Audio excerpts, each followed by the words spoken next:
영국의 추리소설가 가운데 코난 도일이라고 하는 사람이 있습니다. 우리가 알고 있는 명탐정 셜록 홈즈라는 책을 이렇게 지은 사람입니다. 근데 이 코난 도일이라는 사람이 아주 장난을 치기 유명했다 이렇게 알려져 있습니다. 그래서 그 장난에 말려든 사람들이 진땀을 흘렸다 하는 이야기가 있습니다. 이제 한 번은 그 코난 도일이 하도 장난을 치니까 아내가 또 남편이 웃는 걸 보면서 얘기했답니다. 당신 또 무슨 장난을 쳤어요? 그러니까 코난 도일이 얘기합니다. 사회 지도층인 내 친구들한테 얼마나 잘 죄를 짓지 않고 잘 살고 있는지 시험해 봤어 라고 얘기를 했어요.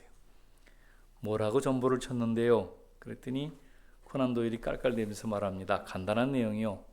당신 죄가 탄로났으니 빨리 몸을 숨기라 하면서 전보를 보냈어.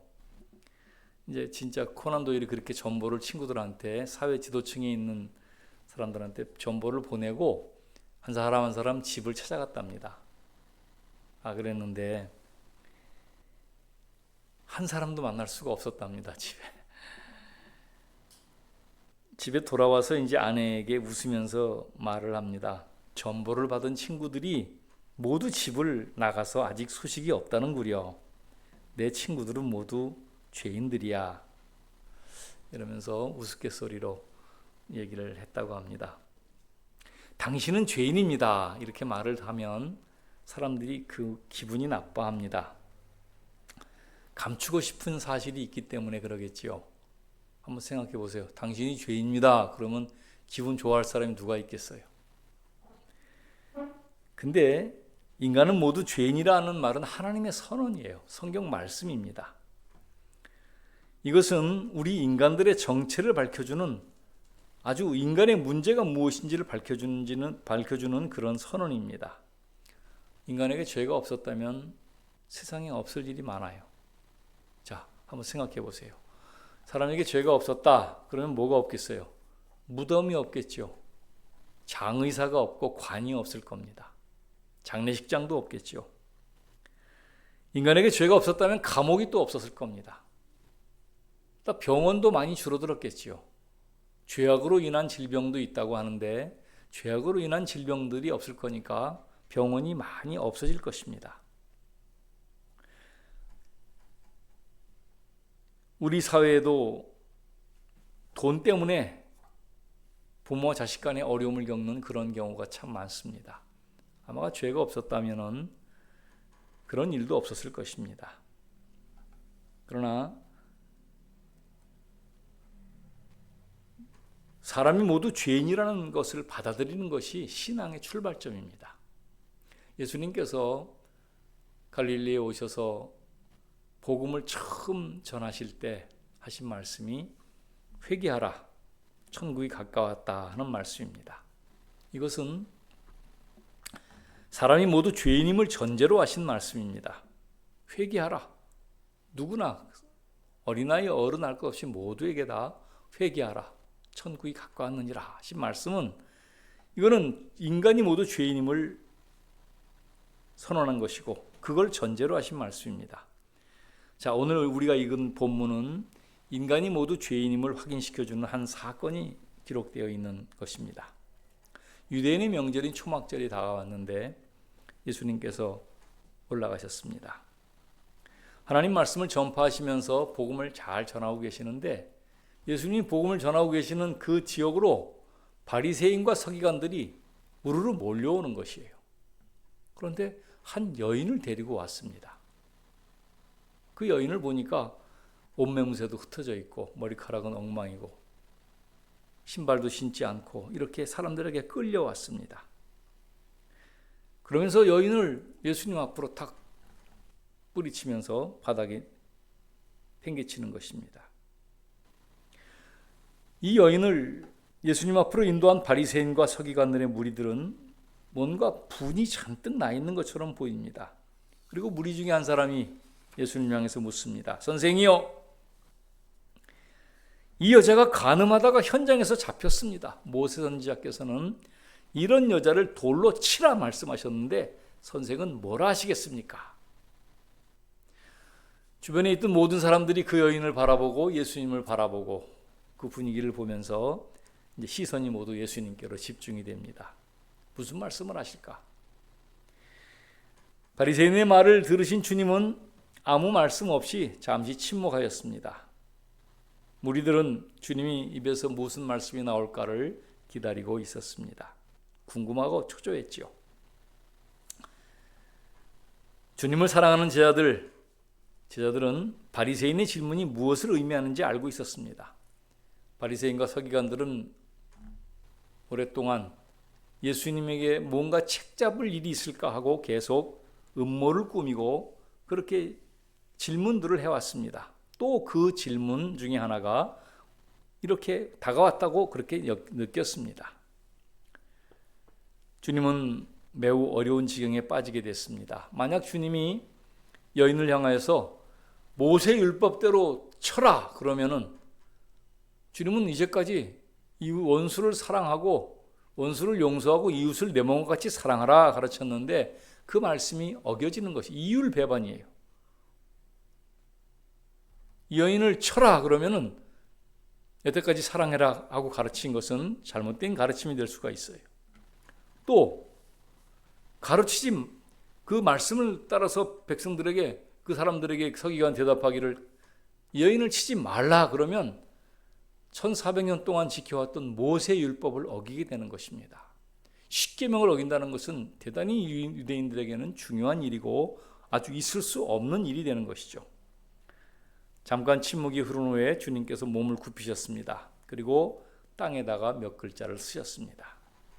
그리고 서서히 일어나시면서 돌을 하나 들고 일어서셨어요. 그리고 나서 사람들을 향해서 말합니다. 그 질문을 했던 그 바리새인을 향해서 돌을 들어 말씀하십니다. 너희 중에 누구든지 죄 없는 자가 이 돌로 이 여인을 먼저 쳐라.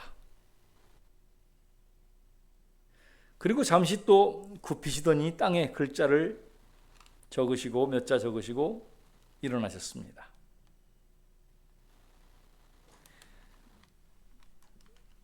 잠시 침묵이 흐른 후에 예수님에게 고소했던 그 사람은 예수님과 눈을 마주치자마자 눈을 땅으로 이렇게 바꾸더니 시선을 어디 둘지 몰라 쭈물쭈물 하더니 자기 손에 있던 돌을 내려놓고 돌아갔습니다.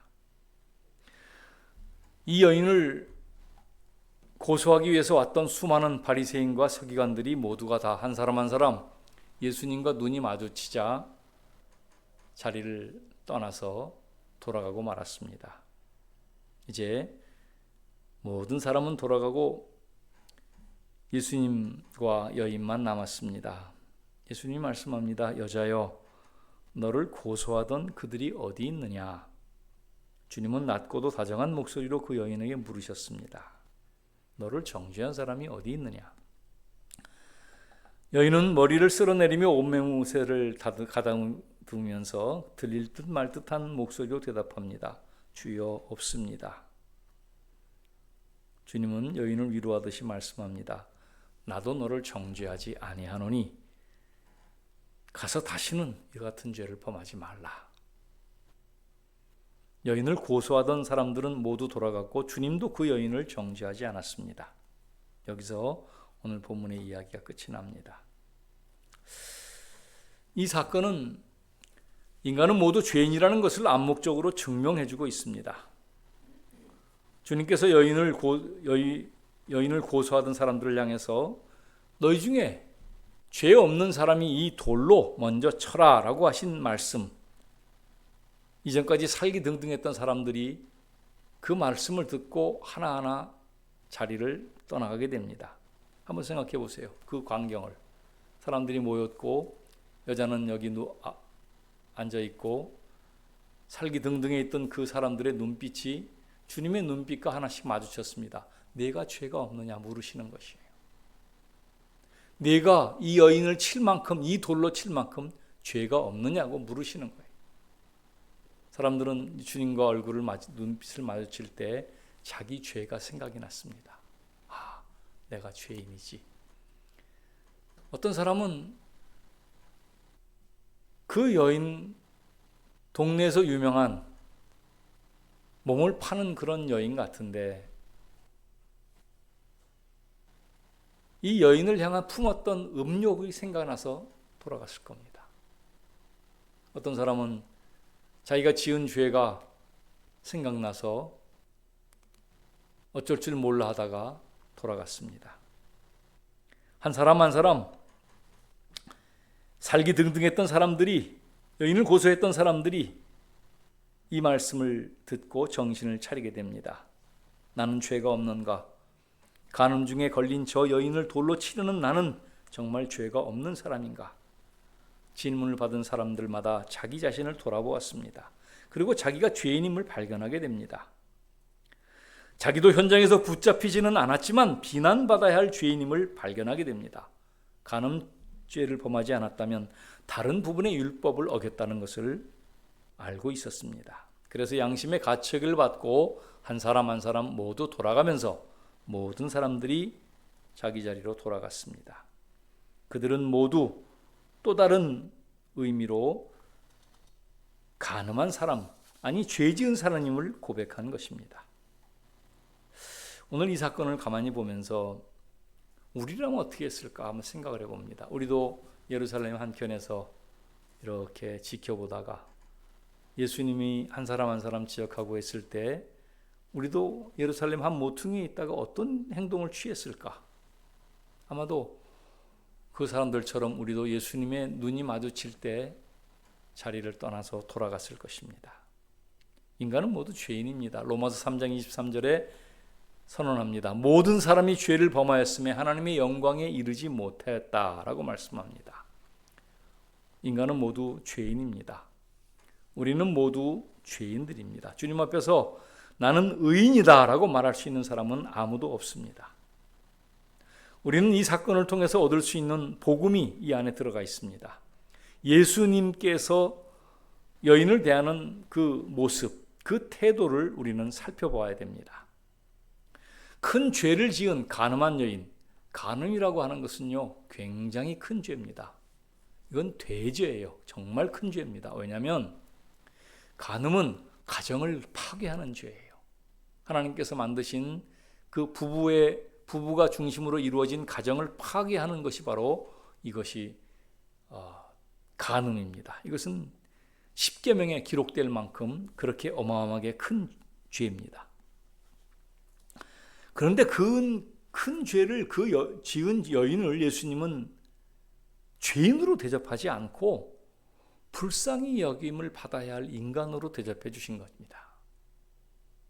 율법을 어겨서 처형되어 마땅한 여인으로 보지 않고 예수님께서는 아담의 자손으로 태어나 본인의 의지와 관계없이 죄 가운데 살아가다 죄를 지은 동정받아야 할 한 인간의 모습으로 생각하셨던 겁니다. 이 여인은 죄를 범했지만 오히려 복을 받은 사람입니다. 시편 32편에 허물의 사함을 받고 그 죄를 가리운 자는 복이 있도다라고 말씀한 것처럼 복이 있는 사람입니다.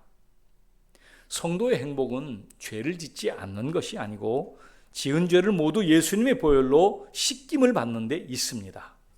할렐루야! 이것이 우리에게 복음입니다.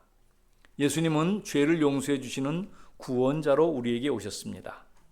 주님은 성도들의 허물을 가리워 주시는 분입니다. 허물을 덮어주시고 아픈 곳을 감싸주시는 분입니다. 세상 사람들이 주님을 심판자로 생각하기도 하지만은 사실은 주님은 그런 분이 아니세요. 우리가 교회 나가서 이제 교회 바깥에 나가가지고 친구들한테 얘기를 합니다. 야, 교회 좀 다니자. 예수 믿어야 됩니다. 이렇게 전도를 하면 사람들이 그렇게 말합니다. 아유, 내가 지금 술을 먹고 있는데요. 술 끊고 교회 나갈게요. 아유, 내가 지금 여러 가지 이런 못된 습관들이 있는데 이거 다 끊고 교회 가겠습니다. 이렇게 하는 분들이 많아요. 담배도 끊고 나오고 도박도 끊고 나오고 다 끊고 나오겠다고 그래요. 그런데 그런 사람들은 평생 주님을 만날 수가 없어요. 우리가 전도할 때 그렇게 전도하면 안 되는 것이죠. 주님 앞에는 깨끗한 사람이 나오는 것이 아니에요. 술을 끊고 나오고 도박을 끊고 담배를 끊고 나오는 것이 아니에요. 주님에게는 더러운 죄악 가운데 있는 사람들이 있는 그대로 나오는 것이 이것이 복음입니다. 나와서 주님 만나서 새로워지는 것이지 죄를 끊고 나오는 것이 아니에요. 그러니까 죄인들을 있는 그대로 부르시는 주님의 음성을 들려주어야 합니다. 우리가 전도할 때 종종 그러죠. 이제 술도 끊고 담배도 끊고 예수님 믿어야지. 이 말은 맞는 말 같지만 사실은 틀린 말입니다.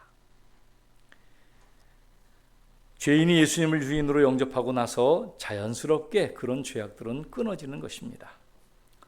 이전에 서울의 미아리에서 부교육자로 사역을 할 때 새가족부를 맡아서 사역을 한 적이 있어요. 새가족이 많이 돌아가지고 제가 4주 동안 교육을 10시부터 11시까지 교육을 하고 11시에 예배 참석을 하고 해서 이제 세례를 주는 그런 과정을 겪었는데 한 번은 청년 하나가 보이질 않는 거예요. 아주 잘 나왔는데 보이질 않아요. 그래서 전화를 했더니 그 청년이 얘기를 하는 거예요. 목사님, 제가 교회를 갔는데요. 어떤 집사님한테 혼나고 다시 왔습니다. 이제는 교회 안 갑니다. 딴 교회 갈랍니다. 그러는 거예요. 그래서 왜 그러시오? 그랬더니 이 청년은 담배를 피는 사람이에요. 근데 담배를 피는 사람들은 니코틴이라는 게 담배를 피면 니코틴이 들어가가지고 니코틴이 시간이 지나면 서서히 이렇게 빠져나간답니다. 그래가지고 교회를 가서 예배를 드리다 보니까 1시간 넘게 예배를 드리고 식사까지 하면 1시간 반, 2시간이 되는데 그동안 담배를 못 피우는 거예요. 근데 이 청년이 일찍 와서 좀 교회를 예배 참석하기 위해서 일찍 와서 딱 본데 좀 너무 일찍 온 거예요. 그래가지고 이제 담배 생각이 나는 거예요. 지금부터 10시부터 생가족 교육하고 11시 예배 드리면 2시간 동안 담배를 못 피니까 안 되겠다. 그래서 그 교회 본당 말고 이 옆에 있는 교육관 건물 옆에 가서 담배를 피운 거예요. 근데 열심히 있는 집사님이 한 분 계셨는데 이 성전 옆에서 교육관에 담배 피는 걸 본 거예요. 근데 이 청년을 딱 보니까 교회에서 본 청년이야. 새가족이니까. 이 열심히 있는 집사님이 소통을 쳤어요. 여기서 이런 담배를 피는 게 어딨냐 하면서 막 크게 호통을 쳤습니다. 그러니까 그 호통을 받은 청년이 그 다음부터 교회를 안 나가겠다는 거예요. 근데 이 사실을 제가 이제 얘기를 했어요. 성도들한테 얘기를 하고 그 교회 전체적으로 한번 환기를 시켜준 적이 있습니다. 그 집사님도 옳아요. 그렇죠? 성전 안에 와서 담배 피는 건 잘못된 것이지. 교육관 건물이라 할지라도. 근데 이 청년의 입장을 이해했다면 그러지 않았을 거예요. 이 청년은 아직 정말 신앙생활을 하고 싶은데 담배를 못 끊었어요. 그럼 그런 사람들은 끊을 수 있도록 도와주는 것이고, 자, 죄는 두 종류가 있어요. 하나는 큰 죄가 있고 하나는 작은 죄가 있어요. 큰 죄는 구원에 이르지 못하는 죄예요. 예수님을 거역하는 죄, 성령 회방죄예요. 근데 작은 죄가 있어요. 이것은 구원과 상관없는 죄라고 성경은 말씀해요. 이게 뭐예요? 담배 피는 거예요. 술 먹는 거예요. 도박하는 것이에요. 이런 것들은 작은 죄예요. 작은 죄. 하나님을 거역하는 죄가 아니고 생활 가운데 나오는 작은 죄들이에요. 근데 이것까지 다 끊고 주님 앞에 오라 그러면 주 앞에 올 사람이 아무도 없지요. 그러니까 남을 정죄하는 것은 매우 조심스러운 일입니다. 내 기준을 가지고 남을 이렇게 정죄하다 보면 율법의 준행자가 아니고 이거는 심판관이 된다, 그런 말입니다. 야고보서에도 그렇게 말씀을 해요. 형제들아, 서로 비방하지 말라. 형제를 비방하거나 형제를 판단하는 자는 곧 율법을 비방하고 율법을 판단하는 것이라. 네가 만일 율법을 판단하면 율법의 준행자가 아니요 재판관이로다. 예수님께서는 간음을 하다 현장에서 붙잡힌 여인을 정죄하지 않으셨습니다. 그 큰 죄를 지었는데도 정죄하지 않았어요. 그러니까 남을 비판하고 정죄하는 것은 정말 어려운 일입니다. 요즘 제가 주변에 많은 분들을, 목사님들과 사모님들을 만나서 교제를 하고 이제 있는데, 근데 많은 분들이요, 다른 사람을 정말 정죄하는 것을 기본으로 삼고 있는 분들이 많아요. 그리고 우리는 자기도 알지 못하는 사이에 습관적으로 다른 사람을 비방해요. 그런 것이 많이 있습니다.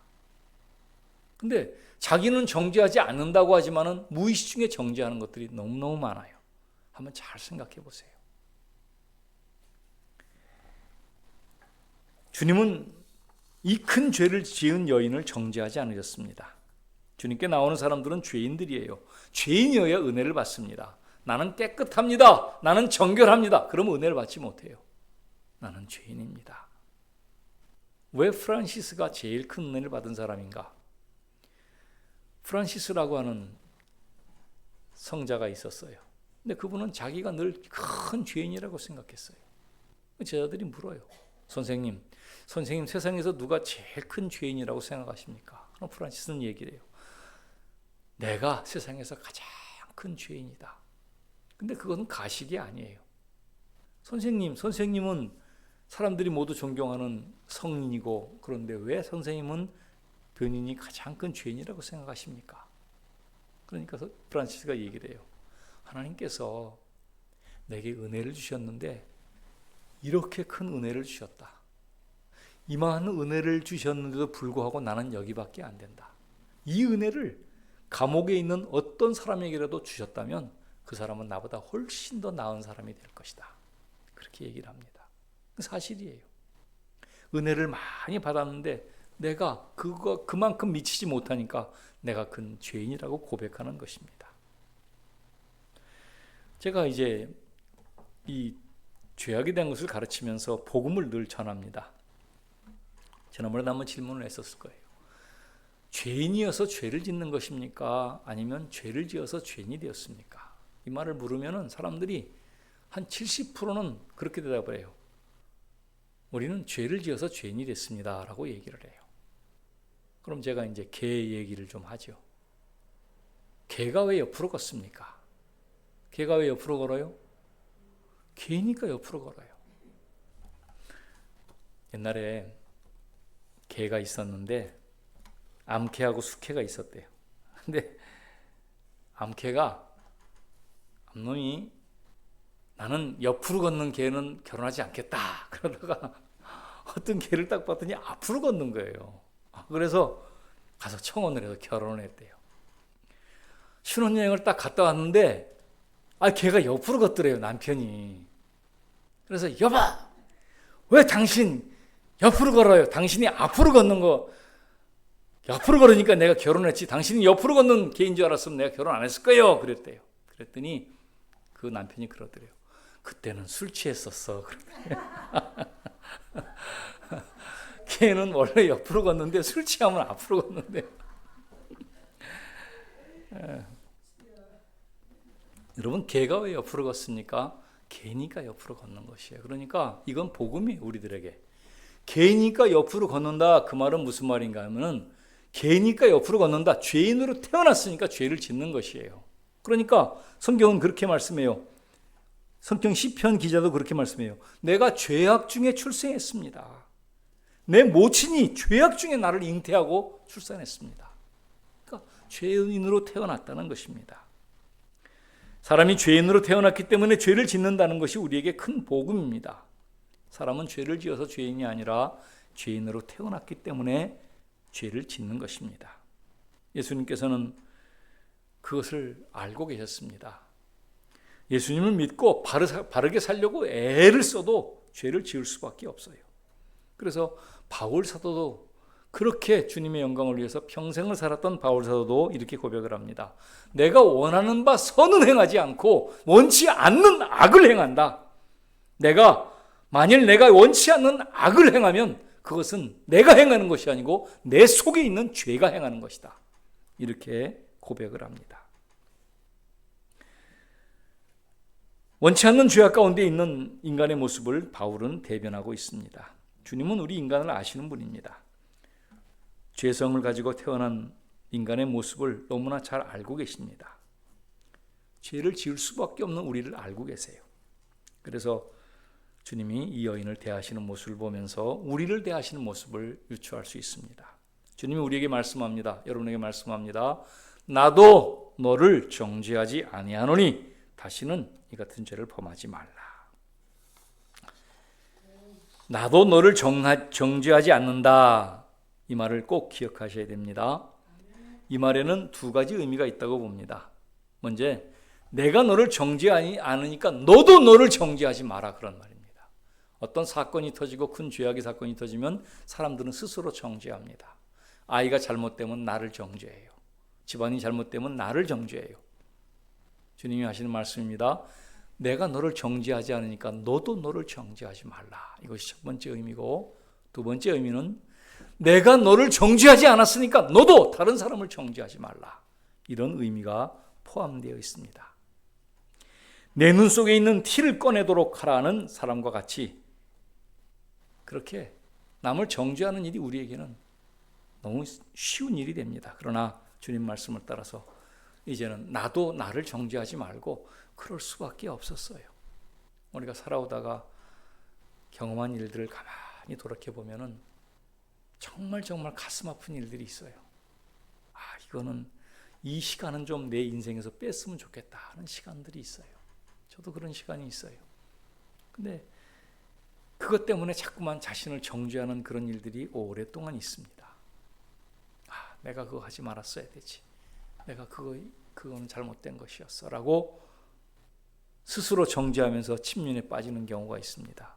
주님이 하시는 말씀입니다. 나도 너를 정죄하지 않으니 너도 네 자신을 정죄하지 마라. 그 사건에서 벗어나라는 말씀입니다. 두 번째는 내가 너를 정죄하지 않았으니까 너도 다른 사람들의 죄를 정죄하지 말라라고 말씀하십니다. 이 말씀이 오늘 가장 큰 말씀입니다. 여러분 정죄하지 마세요. 여러분 스스로 정죄하지도 말고 그냥 받아들이세요. 하나님 앞에서 그렇게 하세요. 주님, 내 인생의 모든 것은 주님 것입니다. 내가 행한 모든 것들이 잘못된 것이 있었는데 이것도 내가 이제 받아들이겠습니다. 이제 그것도 소화하게 하시고 이게 한 단계 그것을 딛고 일어설 수 있도록 도와주시옵소서. 그런 기도를 드리셔야 합니다. 우리는 누구나 간음한 여인들입니다. 실제로 간음을 하지 않았다 할지라도 최소한 음욕을 품는 죄악을 범한 사람들입니다.